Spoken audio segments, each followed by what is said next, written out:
सबसे पहले है सोमनाथ का ज्योतिर्लिंग। यह ज्योतिर्लिंग गुजरात के सौराष्ट्र क्षेत्र में अरब सागर के तट पर स्थित है। शिव पुराण के अनुसार जब चंद्रमा को दक्ष प्रजापति ने क्षय रोग होने का श्राप दिया था, तब चंद्रमा ने इसी स्थान पर तपस्या करके स्वयं को श्राप से मुक्ति दिलाई थी और तब चंद्रदेव ने इस ज्योतिर्लिंग की स्थापना की थी। दूसरा ज्योतिर्लिंग है मल्लिका अर्जुन ज्योतिर्लिंग। यह ज्योतिर्लिंग आंध्र प्रदेश के कृष्णा नदी के तट पर श्रीशैल नाम के पर्वत पर स्थित है। इस ज्योतिर्लिंग का महत्व भगवान शिव के कैलाश पर्वत के समान माना जाता है, क्योंकि कैलाश पर्वत पर जाना श्रद्धालुओं के लिए अत्यंत मुश्किल है, इसलिए इस ज्योतिर्लिंग का महत्व और बढ़ जाता है। और अब बात करते हैं तीसरे ज्योतिर्लिंग की। इस ज्योतिर्लिंग का नाम है महाकालेश्वर ज्योतिर्लिंग। यह प्रसिद्ध ज्योतिर्लिंग मध्य प्रदेश के उज्जैन में शिप्रा नदी के किनारे स्थित है। इस ज्योतिर्लिंग की विशेषता है कि यह एकमात्र दक्षिण मुखी ज्योतिर्लिंग है। मान्यता है कि यहाँ पर पूजा अर्चना करने से उम्र बढ़ जाती है और सभी प्रकार के संकट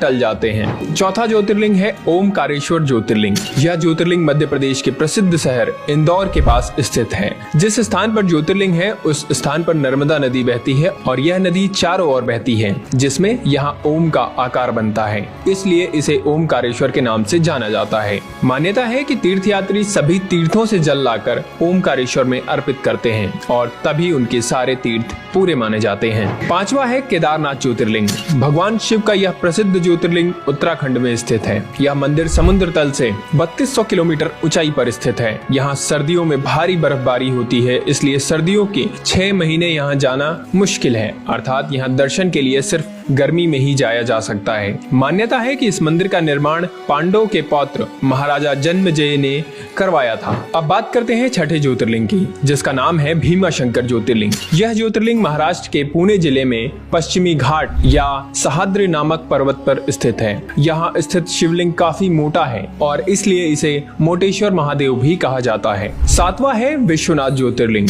यह ज्योतिर्लिंग उत्तर प्रदेश के काशी में गंगा नदी के किनारे स्थित है। यहाँ की मान्यता है कि काशी नगर को स्वयं भगवान शिव ने बसाया था और कैलाश पर्वत के बाद उनका दूसरा स्थायी निवास यही था।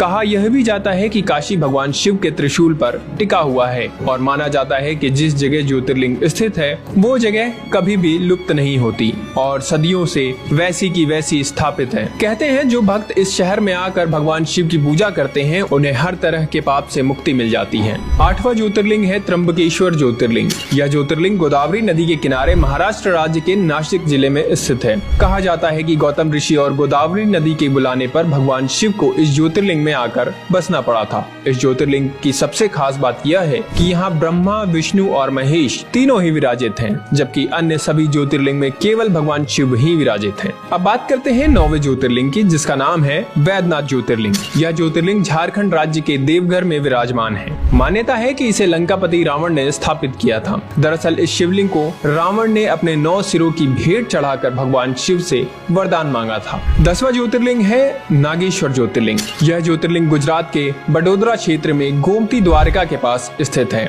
इसके अलावा कुछ लोग उत्तराखंड के अल्मोड़ा जिले में स्थित जागेश्वर शिवलिंग को भी नागेश्वर ज्योतिर्लिंग मानते हैं। 11वां ज्योतिर्लिंग है रामेश्वरम ज्योतिर्लिंग। यह ज्योतिर्लिंग तमिलनाडु के रामनाथन जिले में मन्नार की खाड़ी के पास स्थित है। यह भारत के दक्षिणी भाग में सबसे अधिक देखे जाने वाले मंदिरों में से एक है। मान्यता है कि यहाँ भगवान राम ने वानरों के साथ मिलकर लंका पर चढ़ाई के लिए राम सेतु बनाया था और यही उन्होंने रामेश्वरम ज्योतिर्लिंग की स्थापना की थी। इस दिव्य तीर्थ को भारत के 4 धामों में से एक भी माना जाता है। और अब 12वां यानी कि अंतिम ज्योतिर्लिंग, जिसका नाम है कृष्णेश्वर ज्योतिर्लिंग। यह ज्योतिर्लिंग महाराष्ट्र के दौलताबाद से लगभग 18 किलोमीटर दूर बहरौल गाँव में स्थित है। इस मंदिर का निर्माण देवी अहिल्या होलकर ने करवाया था। धुष्मेश्वर महादेव के दर्शन से सभी पाप दूर हो जाते हैं और जीवन में सुखी सुख आ जाता है। तो दोस्तों ये थे भगवान शिव के 12 ज्योतिर्लिंग, जो सिर्फ भगवान शिव के स्थान ही नहीं बल्कि हमारी संस्कृति और भारतीय धरोहर का भी एक अंग माने जाते हैं। इसलिए अगर आपको वीडियो अच्छी लगी हो तो हमारे चैनल को सब्सक्राइब करें और हमारे फेसबुक पेज को फॉलो करना ना भूलें।